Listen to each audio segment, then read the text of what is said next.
বড় দুঃখজনক এক মহাসত্য।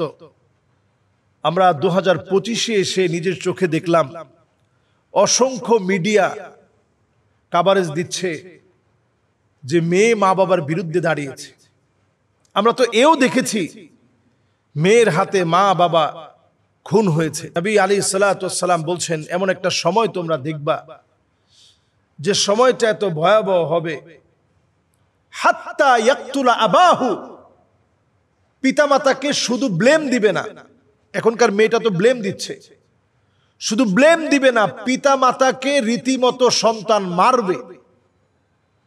আমি তো দেখতে পাচ্ছি যত আধুনিক হচ্ছে আমরা মোবাইলে, আর্টিফিশিয়াল ইন্টেলিজেন্স যত বেশি গ্রো করছে আমার বাংলাদেশে, তত বেশি কেমন জানি আমরা এখন অমানুষ হয়ে যাচ্ছি।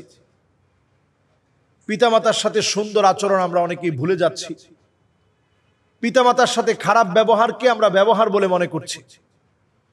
অথচ মা বাপ তো তারা, দুনিয়ার জীবনেই শুধু মা বাপ কাঁদে না, বরং আল্লাহর আদালতেও মা বাপ আল্লাহর কাছে কাঁদবে। কোরআনুল কারীমে আল্লাহ রাব্বুল আলামিন আয়াত নাজিল করে জানালেন, والذين آمنوا واتبعتهم ذريتهم بإيمان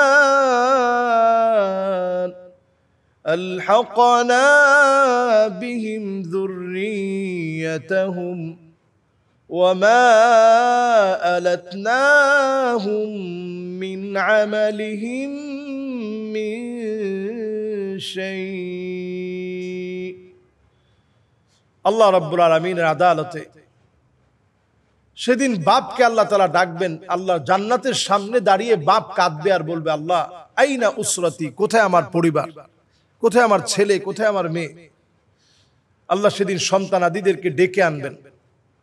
অনেক বাপ তাকায় দেখবে মেয়ের গায়ে জাহান্নামের পোশাকটা পরা, অনেক বাপ তাকায় দেখবে ছেলের গায়ে জাহান্নামের পোশাকটা পরা। সেই মুহূর্তে আল্লাহর কাছে বলবে, আল্লাহ আমি তো আমার সন্তানাদিদেরকে কষ্ট করে এদেরকে রেখে আসছিলাম আমলের উপরে, আজকে কেন তারা জাহান্নামের পোশাক পরা? তো সন্তানাদি জাহান্নামের পোশাক পরা থাকবে কেন? দুনিয়ার জীবনে যদি আপনি খোঁজ খবর না রাখেন, এই সন্তান আপনার তেমন কোনো কাজে আসবে না। আলহাকনা বিহিম যুররিয়াতাহুম, আল্লাহ তাআলা সেদিন ওই পিতামাতার সামনে সন্তানকে নিয়ে আসবে,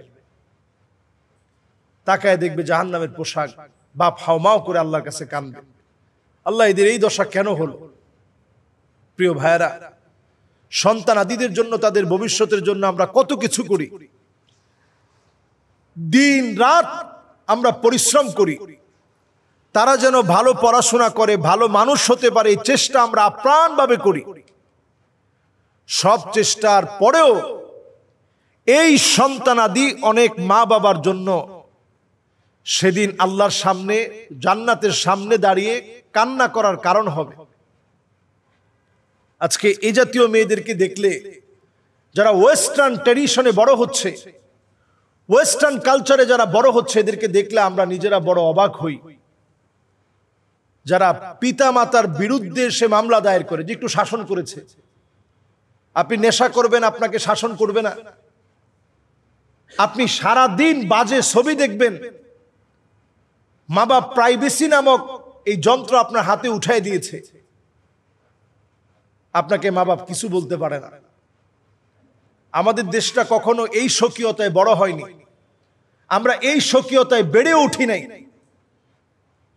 কিন্তু এখন ইউরোপীয় কালচার এমন ভাবে আমাদের ভিতরে আসছে, আমরাও এখন তাদের মতো হয়ে যাচ্ছি। পিতামাতার বিরুদ্ধে দাঁড়ানো, এটা আল্লাহর গজব পড়ার জন্য যথেষ্ট একটা কাজ। ওমরে ফারুক রাদিয়াল্লাহু তাআলা আনহুর সামনে এসে এক বাপ তার সন্তানকে নিয়ে হাজির হয়েছে যে সে প্রতিনিয়ত আমার সঙ্গে বেয়াদবি করে, খলিফাতুল মুসলিমিন আপনার বিচার করে দেওয়া লাগবে। ওমর রাদিয়াল্লাহু তাআলা আনহু একটু অবাক হলেন, আদর করে ডাকলেন, ডেকে বললেন, তুমি কি তোমার মা বাবার সাথে বেয়াদবি করো? সন্তান তো বুঝে গেছে যে আজকে বাঁচার কোনো উপায় নেই। ওমর রাদিয়াল্লাহু তাআলা আনহু বললেন, পরিষ্কারভাবে বলো তুমি কি বেয়াদবি করো? সন্তান এবার প্রশ্ন করলেন, খলিফাতুল মুসলিমিন, আমার কি কোনো হক আমার মা বাপের কাছে ছিল? উত্তর দেওয়া হলো, হ্যাঁ, তুমিও তোমার মা বাপের কাছে কয়েকটা হক পাও না।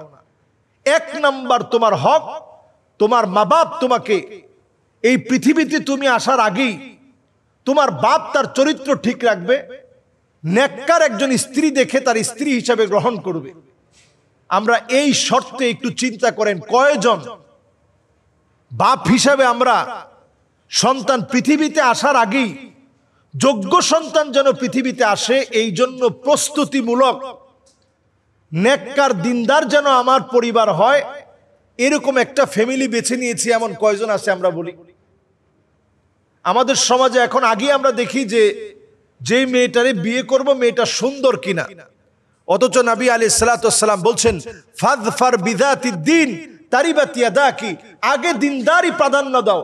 সৌন্দর্য শেষ হয়ে যাবে অথবা সৌন্দর্য থাকবে, টাকা পয়সা শেষ হয়ে যাবে অথবা থাকবে, বংশ পরিচয় হয়তো শেষ হয়ে যাবে অথবা থাকবে, কিন্তু দিনদারি এমন বিষয়, এইটা যদি কেউ প্রাধান্য দেয় এই বরকত থেকে যাবে।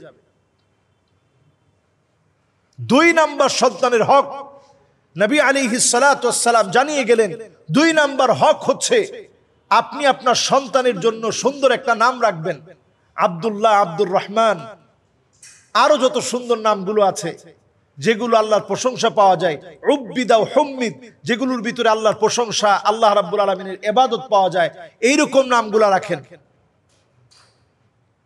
এরপরে 3 নাম্বার হক হচ্ছে ছোটবেলাতেই সন্তানদেরকে তাওহীদ শিক্ষা দেওয়া, আল্লাহকে চিনানো, নবী করিম সাল্লাল্লাহু আলাইহি ওয়াসাল্লাম সম্পর্কে চিনানো, এই জ্ঞানগুলা ছোটবেলা থেকে শিক্ষা দেওয়া। সন্তান এখন বলে উঠছে, খলিফাতুল মুসলিমিন, আমার মা নেককার না, আমার বাপ আমার সুন্দর কোন নামও রাখে নাই।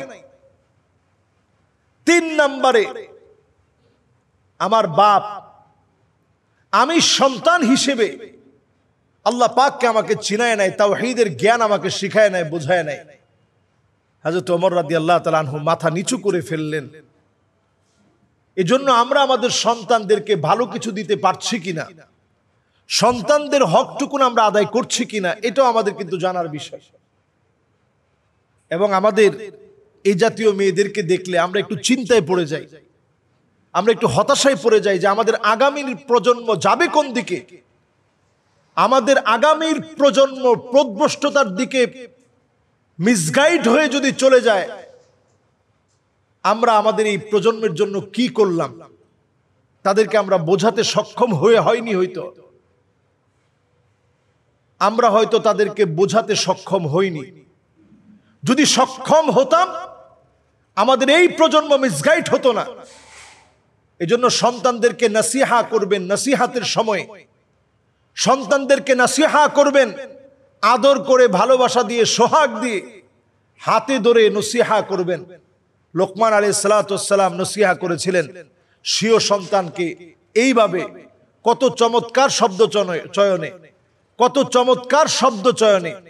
ইয়া বুনাইয়া লা তুশরিক বিল্লাহ ইন্নাশ শিরকা লাযুলমুন আযীম। হে আমার প্রিয় সন্তান, খবরদার, হে আমার প্রিয় বৎস, খবরদার তুমি শিরক করতে যেও না। আদর করে করে তিনি নাসিহা গুলো করেছিলেন। এজন্য সন্তানদেরকে নাসিহা করতে হবে। এই সন্তানগুলো যেন ভুল পথে পরিচালিত না হয়, আমরা নিজেরাও সজাগ থাকতে হবে, আমাদের গার্জিয়ানদেরকে সজাগ রাখতে হবে। ছোটবেলা থেকেই সন্তানদেরকে আদর করে, সোহাগ করে, ভালোবাসা দিয়ে মসজিদমুখী করতে হবে। মেয়েদেরকে একটু ঢিলে ডালা কাপড় পরাতে হবে। আম্মাজান 6 বছরের বাচ্চার একটু টাইট ফিট কাপড় দেখেছে, আম্মাজান সেটা কেটে দিয়েছে। নুপুর পরা দেখছে, ভিতর থেকে ঝুনঝুনি বের করে দিয়েছে যাতে আওয়াজ না হতে পারে, কারণ এতে করে শয়তান ঘরের ভিতরে থাকে, রহমতের ফেরেশতা দূর হয়ে যায়।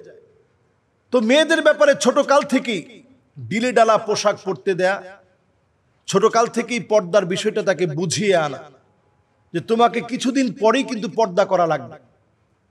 যদি আমরা আমাদের সন্তানদেরকে এইভাবে বড় করি, তাহলে এই জাতীয় মেয়েদেরকে আমাদের দেখতে হবে না। সমাজ সুন্দর হবে, রাষ্ট্র সুন্দর হবে, ইফটিজিং বন্ধ হবে, দর্শনের মতো মারাত্মক বিপদ থেকে বাংলাদেশ বাঁচবে। আল্লাহ রাব্বুল আলামিন আমাদেরকে হেফাজত করুক, আমিন।